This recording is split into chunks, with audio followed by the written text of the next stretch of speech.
Nyuwun pangapunten.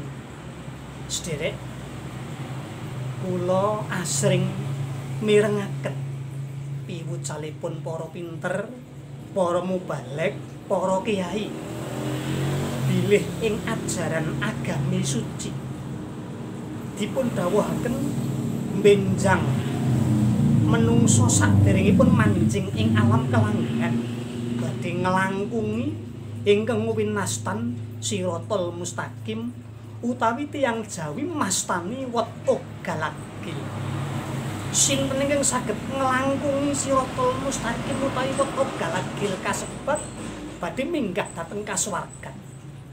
Namung sinten tiyang ingkang boten saged nglangkungi siratal mustaqim utawi weta galagil kasebat badhe dumawah ing neraka. Sareng kula sinau jebul ing alam donya menika sampun wonten kados dene siratal mustaqim utawi weta galagil menika. Menapa ta wujud? Wujudipun lati, lesan, pangucap utawi pangandikan. Pangandikan ingkang sae ingkang damel ayem tentrem menawi dipun mirengaken mboten natoni atining liya menika badhe nuwuhaken swasana kasuwargan.